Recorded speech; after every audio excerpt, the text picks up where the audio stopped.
Hello everyone, welcome to MK classes. स्वागत है आपका मेरे सेशन स्टडी वॉर में।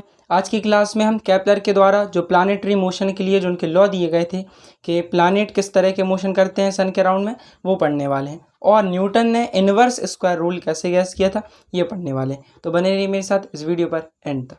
देखिए, तो केपलर के द्वारा दिए जाने वाले प्लानेटरी मोशन के जो लॉ हैं उन्हें पढ़ने से पहले मैं आपको ये बता दूं कि केपलर कौन थे। देखिए, इनका पूरा नाम है जॉन्स केपलर। ये 16th सेंचुरी के एस्ट्रोनॉमर थे, यानी 16वीं सदी के ये एक एस्ट्रोनॉमर थे जॉन्स केपलर, जिन्होंने प्लानेटरी मोशन यानी कि प्लानेट के मोशन को डिफाइन करने के लिए 3 लॉ दिए थे। तो उनका जो पहला लॉ था प्लानेट के मोशन को डिफाइन करने के लिए, वो ये है: every planet revolves around the sun in an elliptical orbit with the sun at one of the two foci of the elliptical orbit.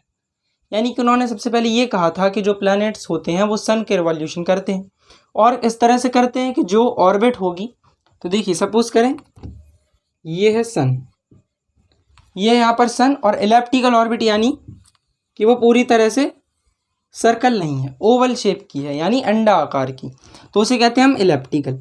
तो इलेप्टिकल ऑर्बिट में जो प्लैनेट होता है वो रिवॉल्व करता है। जैसे यहाँ पर ये है कोई भी प्लैनेट, तो ये सन के रिवॉल्यूशन करता है, यानी रिवॉल्यूशन यानी वो इसके परिक्रमा करता है सन की, इस तरह से घूमता रहता है सन के चारों ओर। तब ये इस तरह से घूमता है इलेप्टिकल ऑर्बिट में प्लैनेट्स। ये सबसे पहले केपलर ने अपना पहला लॉ दिया था कि जो प्लैनेट है वो इलेप्टिकल ऑर्बिट में इस तरह से सन के रिवॉल्यूशन करता है। और यहाँ पर एक और चीज़ आपको देखने मिली होगी, at one of the two foci of the elliptical orbit. तो फोकाई, ये आप यहाँ पर एक शब्द नोटिस कर पा रहे होंगे, तो ये और कुछ नहीं, जैसे कि सर्कल में फोकस होता है, सेंटर कहते हैं जैसे हम, उसी तरह से यहाँ पर इलेप्टिकल जब भी शेप आ रहा था तो इसमें 2 सेंटर होते हैं, एक होता है ये, एक होता है ये, इसमें 2 सेंटर होते हैं, एक ये, तो इसे हम फोकस कहते हैं। तो उन 2 फोकस, यानी फोकस का अगर प्लूरल कर दिया जाए, यानी बहुवचन कर दिया जाए, तो उसे हम फोकाई कहते हैं। तो इन्हीं 2 फोकाइयों में से कोई एक फोकाई पर, यानी कि अगर हम सन को यहाँ पर ले लें तो प्लैनेट इस तरह से, यहाँ पर ले लें तो प्लैनेट इस तरह से, कोई दोनों में से कोई भी एक फोकाई पे अगर हम यहाँ पर ले लें तो प्लैनेट जो है वो सन के रिवॉल्यूशन करता है। तो ये सबसे पहले केपलर का पहला लॉ था, देख सकते हैं। चलिए केपलर का दूसरा लॉ देखते हैं। देखिए, दूसरा लॉ है केपलर का: each planet revolves around the sun in such a way that the line joining the planet to the sun sweeps equal area in equal intervals of time. इसका मतलब ये हुआ कि दूसरा लॉ केपलर का ये कहता है कि कोई भी प्लैनेट सन का जो रिवॉल्यूशन कर रहा है, वो अगर उससे एक लाइन ज्वाइन कर दी जाए, तो जब वो यहाँ से यहाँ पर जाएगा, जैसे इस तरह से वो रिवॉल्व करता है, पहले यहाँ पर जाएगा, फिर यहाँ से इस तरह से आ जाएगा, वो रिवॉल्व करके पूरा एक चक्कर लगा लेगा। तो अभी ये प्लैनेट यहाँ पर है, कुछ टाइम बाद वो प्लैनेट कहीं यहाँ पर आ जाएगा, यहाँ पर आ जाएगा, यहाँ पर आ जाएगा। जैसे हमारी अर्थ है, हम अर्थ का अगर एग्जाम्पल लेके देखें तो अर्थ भी सन के रिवॉल्व करती है, तो वो टोटल रिवॉल्यूशन 365 डेज में कर लेती है पूरा। अगर हम नॉर्मल ईयर की बात करें, लीप ईयर की बात नहीं हो रही है, उसमें 366 डेज होते हैं। तो यहाँ पर अगर नॉर्मल ईयर में देखें तो अर्थ जो है, समझ लीजिए ये अर्थ है, ये है अर्थ, लिख देते हैं यहाँ पर। तो ये है अर्थ, जो कि एक प्लैनेट है, अर्थ भी एक प्लैनेट है। तो वो 365 डेज में रिवॉल्यूशन करता है पूरी सन का। तो अभी यहाँ पर है, कुछ टाइम बाद, जैसे सपोज कर लें 2 महीने बाद, 2 मंथ बाद ये यहाँ पर आ जाएगी, तो ये आ गई है यहाँ पर अब अर्थ। तो अब ये यहाँ पर आ गया, तो अर्थ अब यहाँ पर आ गई है। तो इसका मतलब ये हुआ कि अगर हम यहाँ से एक लाइन इस तरह से एक लाइन ज्वाइन कर दें, और दूसरी लाइन यहाँ पर इस तरह से अगर हम ज्वाइन कर दें, तो ये 2 लाइन हमने यहाँ पर ज्वाइन कर दी सन से। तो एक लाइन इस प्लैनेट से, जब वो यहाँ पर था, अर्थ जब यहाँ पर थी तो यहाँ पर आ गया, फिर दूसरी बार जब अर्थ यहाँ पर आ गया तो ये यहाँ से ज्वाइन हो गया सन से। तो अब ये जो एरिया हुआ पूरा टोटल अर्थ के द्वारा जो कवर किया गया जो एरिया, अब अर्थ यहाँ पर आएगी 2 महीने बाद, फिर ये जो एरिया होगा ये वाला, ये भी उसी के इक्वल होगा जो कि पहले किया गया था। इसका ओवरऑल मतलब ये हुआ कि कोई भी प्लैनेट है जो सन का रिवॉल्यूशन कर रहा है, रिवॉल्व कर रहा है जो सन के चारों ओर, तो वो एक इक्वल टाइम पीरियड में, इक्वल इंटरवल ऑफ टाइम में, जैसे अर्थ का यहाँ पर हमने एग्जांपल लिया कि 2 महीने में अर्थ ने इतनी डिस्टेंस कवर कर ली, तो एरिया टोटल इतना हो गया। फिर नेक्स्ट 2 महीने में, यानी अगले 2 महीने में वो यहाँ पर आएगी, तो ये एरिया जो होगा वो इस एरिया के इक्वल होगा।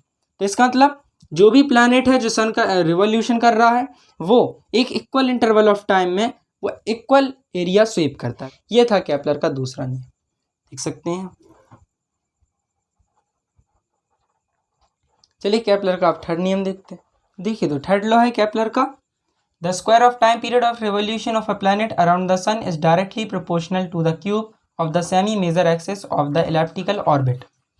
इसका मतलब ये हुआ कि जो प्लैनेट है जो सन के चारों ओर रिवॉल्यूशन कर रहा है, तो ये इस तरह से रिवॉल्यूशन कर रहा है सन के चारों, यानी कि उसकी परिक्रमा कर रहा है सन की।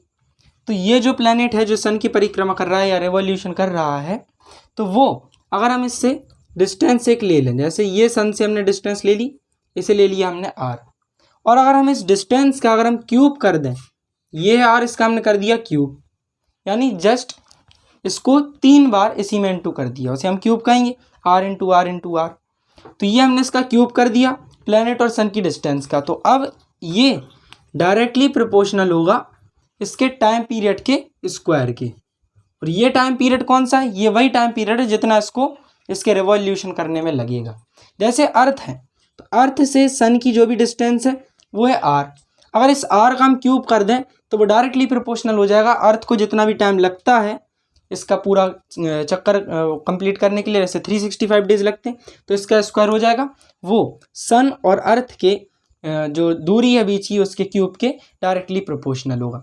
इससे हमें एक और चीज़ पता चलती है कि अगर रेडियस अगर इंक्रीज होती है प्लैनेट और सन के बीच में, तो वहाँ पर टाइम पीरियड भी इंक्रीज होगा, यानी कि प्लैनेट जितना दूर होगा वो उतनी ज़्यादा रेडियस पर होगा, और उतनी ज़्यादा रेडियस पर होगा तो उसे ज़्यादा टाइम लगेगा सन से रिवॉल्यूशन करने में। जैसे अब मरकरी तो बिल्कुल सन के जस्ट यहाँ पर ही होता है, बिल्कुल पास में होता है, तो इसे केवल 88 डेज लगते हैं। फिर इसके बाद आता है वीनस, वीनस के बाद फिर अर्थ है, फिर अर्थ के बाद ऐसे जो प्लैनेट चलते हैं ना, तो सबसे लास्ट प्लैनेट है नेपच्यून, तो उसको सबसे ज़्यादा टाइम लगता है। इसी तरह से जितनी ज़्यादा रेडियस जैसी बढ़ती जाएगी तो उसी तरह से टाइम पीरियड भी इंक्रीज होता हो जाएगा, और जैसे ही रेडियस डाउन होती जाएगी तो टाइम पीरियड भी कम होता जाएगा। तो ये था केपलर का थर्ड लॉ, देख सकते हैं। चलिए तो अब जानते हैं कि न्यूटन के द्वारा दिया जाने वाला ये इनवर्स स्क्वायर रूल क्या होता है। देखिए हम जानेंगे इनवर्स स्क्वायर रूल जो कि न्यूटन के द्वारा दिया गया था उसके बारे में। देखिए जैसे कि अभी हमने केपलर के प्लानिटरी मोशन के लॉ पढ़ी कि जो प्लैनेट है वो किस तरह से रिवॉल्यूशन करता है सन के, उसका मोशन क्या है, पर ये फिर भी ये डिफाइन नहीं कर पा रहे थे कि जो प्लैनेट है वो सन के रिवॉल्यूशन करता है। तो इसको भी प्रूफ करने के लिए न्यूटन ने ही अपना इनवर्स स्क्वायर रूल दिया था। ये इनवर्स स्क्वायर रूल आप नाम से ही समझ पा रहे होंगे कि इनवर्स स्क्वायर रूल मतलब ये हुआ कि इनवर्स में कोई ना कोई चीज़ होगी। तो ये कैसे आएगी देखिए मैं बताता हूँ। इनका न्यूटन का इनवर्स स्क्वायर रूल था एफ डायरेक्टली प्रोपोर्शनल है इनवर्सली आर स्क्वायर के, तो एफ डायरेक्टली प्रोपोर्शनल हो गया 1/r², इसलिए इसे इनवर्स स्क्वायर रूल कहा जाता है। अब ये कैसे आया देखिए मैं आपको बताता हूँ। जैसे जो प्लैनेट्स होते हैं वो सन के रिवॉल्यूशन करते हैं, तो जो केपलर थे उन्होंने ये कहा था कि वो रिवॉल्यूशन करते हैं, पर ये कैसे। तो जैसे कि मैंने पिछली वीडियो में भी आपसे क्वेश्चन पूछा था कि जो सन है और प्लैनेट है एक दूसरे के ऊपर ग्रेविटेशनल फोर्स लगाते हैं, पर फिर भी वो प्लैनेट रिवॉल्यूशन क्यों करता है सन के। अगर वो ग्रेविटेशनल फोर्स लगा रहा है सन, तो सन को प्लैनेट के रिवॉल्यूशन करना चाहिए, प्लैनेट ही क्यों। तो इसका आंसर भी इसी इनवर्स स्क्वायर रूल से ही हमें पता चलेगा। तो यहाँ पर एक फोर्स होता है उसे हम कहते हैं सेंट्रीपीटल फोर्स के नाम से हम जानते हैं। तो ये जो सेंट्रीपीटल फोर्स होता है यही प्लैनेट को मोशन देता है, सर्कुलर मोशन, क्योंकि जो सन है उसका ग्रेविटेशनल फोर्स कई गुना ज़्यादा है प्लैनेट के ग्रेविटेशनल फोर्स के, तो सन तो प्लैनेट को ऐसे अट्रैक्ट कर लेगा। पर यहाँ पर न्यूटन का तीसरा लॉ अगर लगाएं हम मोशन वाला कि action is equal to reaction, तो यहाँ पर ग्रेविटेशनल फोर्स दोनों के कट हो जाते हैं, पर सन का फिर भी ग्रेविटेशनल फोर्स बहुत ज़्यादा है, इसलिए वो ग्रेविटेशनल फोर्स टर्न हो जाता है सेंट्रीपीटल फोर्स में, जो प्लैनेट को एक सर्कुलर मोशन देता है। सेंट्रीपीटल फोर्स होता है कि किसी भी ऑब्जेक्ट को वो सर्कुलर मोशन दे।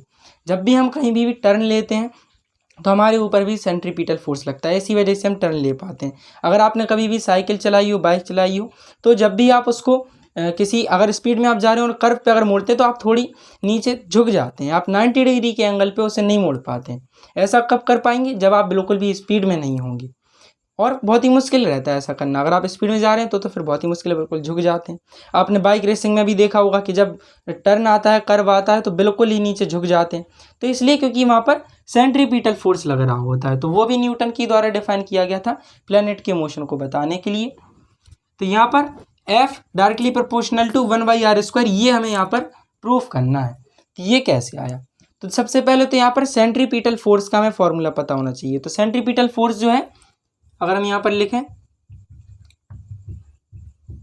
सेंट्रीपिटल फोर्स, अगर हम F लें तो ये होता है mv²/r, ये होता है इसका फॉर्मूला, यानी मास इंटू वेलोसिटी का स्क्वायर अपॉन में r, ये होता है सेंट्रीपिटल फोर्स का फॉर्मूला। इसी फॉर्मूले के अकॉर्डिंग अब हमें इसे प्रूफ करना है।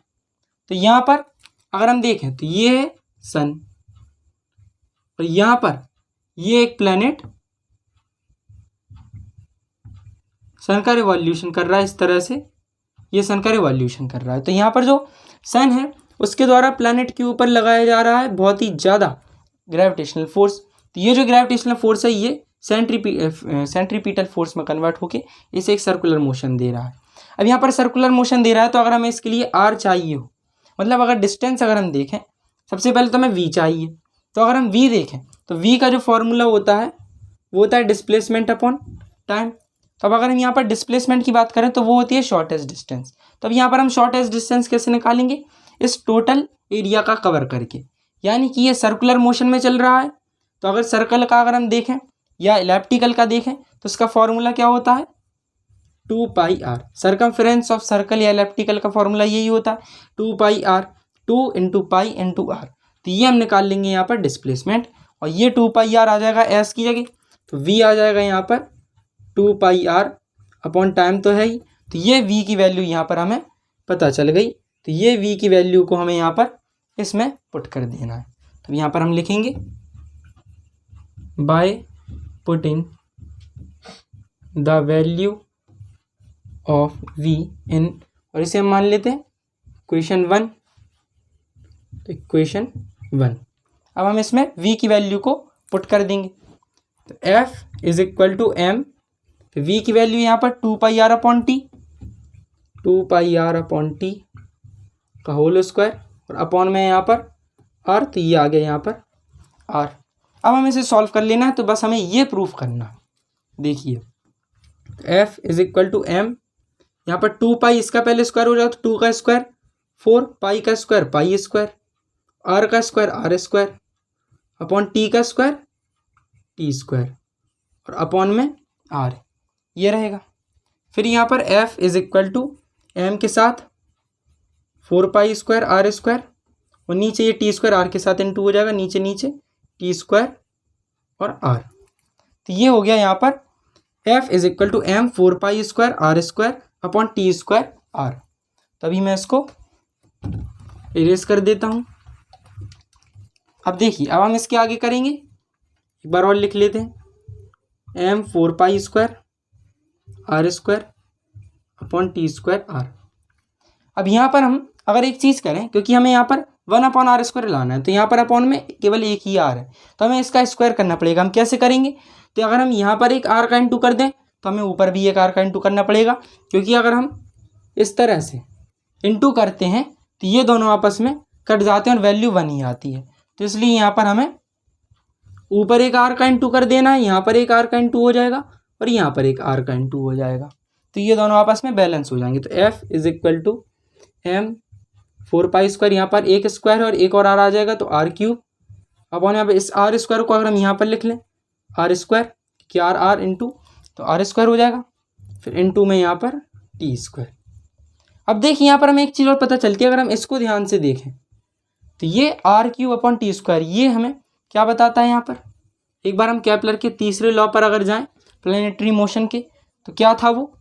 r³ proportional to t square. अब यहाँ पर एक क्वेश्चन आता है कि ये प्रोपोर्शनल हटने के बाद क्या वैल्यू आती है? तो ये प्रोपोर्शनल हटने के बाद यहाँ पर एक वैल्यू आती है m 4π², ये वैल्यू आ जाती है प्रोपोर्शनल हटने के बाद। और अगर हम इस t स्क्वायर को यहाँ पर शिफ्ट कर दें तो r³ upon t square = m 4π²। तो इस कांस्टेंट की तो वैल्यू कांस्टेंट रहेगी, इसका नाम ही कांस्टेंट है, यानी कि ये तो चेंज होगी नहीं। तो ये कांस्टेंट अगर हम हटा देते हैं तो फिर से प्रोपोर्शनल का साइन आ जाता है, और अगर हमें प्रोपोर्शनल का साइन हटाना है तो हम ये कांस्टेंट ले लेंगे। तो यहाँ पर हमें चाहिए प्रोपोर्शनल का साइन, यानी हमें इस पूरे कांस्टेंट को यहाँ से हटाना होगा, तभी हमें प्रोपोर्शनल का साइन मिल पाएगा। और ये r³ अपॉन t स्क्वायर, ये तो है केपलर का लॉ, तो इसलिए ये इस कांस्टेंट के साथ हट जाएगा। तो यहाँ पर केवल एक ही वैल्यू बचेगी, ऊपर 1 और नीचे बचेगा r²। और यहाँ पर इक्वल नहीं आएगा क्योंकि m4π² यहाँ से हट चुके हैं, तो इसलिए यहाँ पर आ जाएगा प्रोपोर्शनल का साइन। एक बार और समझ लेते हैं इस स्टेप को। यहाँ पर हमने देखिए क्या किया, ये हमें सेंट्रीपिटल फोर्स का फॉर्मूला पता है, F = mv²/r। इसे हमने मान लिया इक्वेशन 1। हमें सर्कुलर डिस्टेंस के लिए चाहिए था सर्कुलर डिस्प्लेसमेंट, तो 2πr आ गई, v की वैल्यू आ गई 2πr/t। इस वैल्यू को हमने यहाँ पर पुट कर दिया, इसका हमने स्क्वायर कर दिया।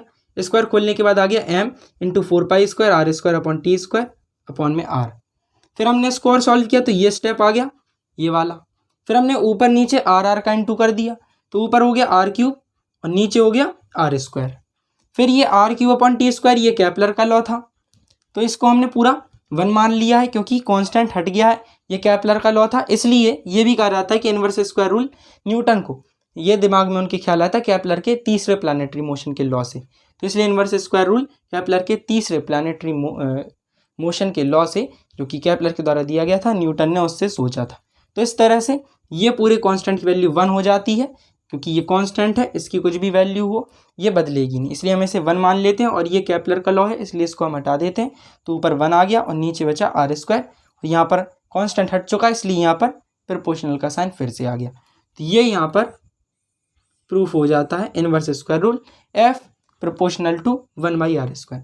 अब यहाँ से हमें क्या चीज़ पता चली, इससे हमें ये पता चला कि अगर रेडियस इंक्रीज होती है तब ये इन्वर्सली प्रोपोर्शनल है, यानी कि अगर रेडियस इंक्रीज होगी तो जो फोर्स है वो डिक्रीज हो जाएगा, और अगर इस फोर्स को हमें इंक्रीज करना हो तो ये रेडियस को डिक्रीज करना पड़ेगा। मतलब कि अगर हम सन और प्लैनेट को एक बार फिर से अगर देखें तो जितने दूर सन से कोई प्लैनेट होगा उसके ऊपर उतना कम फोर्स लग रहा होगा। तो ऐसा रियल में होता है, जैसे मैंने आपको बताया है नेपच्यून है वो सन से कितना ज़्यादा दूर है, इसलिए उसके ऊपर ग्रेविटेशनल फोर्स बहुत कम लगता है, इसलिए उसके ऊपर सेंट्रीपिटल फोर्स भी कम लगता है, क्योंकि ग्रेविटेशनल फोर्स जितना ज़्यादा होगा उतनी ज़्यादा सेंट्रीपिटल फोर्स, जितना ज़्यादा सेंट्रीपिटल फोर्स उतनी जल्दी वो रिवॉल्यूशन करेगा, फिर बहुत धीरे धीरे करता है वो रिवॉल्यूशन सन की, क्योंकि उसके ऊपर ग्रेविटेशनल फोर्स ही कम लगता है। ग्रेविटेशनल फोर्स कम क्यों लगता है, क्योंकि उसकी डिस्टेंस ज़्यादा है। तो ये है इनवर्स स्क्वायर रूल कि जितनी ज़्यादा डिस्टेंस होगी फोर्स उतना कम होगा, और अगर फोर्स हमें ज़्यादा चाहिए तो डिस्टेंस कम करनी पड़ेगी। इसलिए जो मरकरी है सन के बिल्कुल ही नज़दीक है तो उसकी रेडियस कम है, इसलिए उसके ऊपर ग्रेविटेशनल फोर्स ज़्यादा लगता है। ज़्यादा ग्रेविटेशनल फोर्स लगेगा तो ज़्यादा सेंट्रीपिटल फोर्स में वो कन्वर्ट होगा, ज़्यादा सेंट्रीपिटल में फोर्स वो कन्वर्ट करके 88 डेज में वो सन का रिवॉल्यूशन कर लेता है। तो यही कारण है, मैंने जो आपसे क्वेश्चन पूछा था, इस तरह से दोनों ग्रेविटेशनल फोर्स लगते हैं एक दूसरे के ऊपर सन और प्लैनेट के बीच में, जो कि सेंट्रीपिटल फोर्स में कन्वर्ट हो जाता है। इस तरह से सारे प्लैनेट सन के मतलब सन के अराउंड में रिवॉल्यूशन करते रहते हैं एक रेगुलर ऑर्बिट में, और कोई भी प्लैनेट इधर से उधर नहीं मूव होता है, देख सकते हैं। तो आज के लिए बस इतना ही। अगर आपको वीडियो अच्छी लगी हो तो उसे लाइक करें, कमेंट करें, शेयर करें। मेरे चैनल पर अगर नए हैं तो उसे सब्सक्राइब करके बेल आइकन जल्द से जल्द प्रेस करें, जिससे आपको मेरी नेक्स्ट वीडियो सबसे पहले मिल सके। तो मिलते हैं अगली वीडियो में, तब तक के लिए बाय बाय।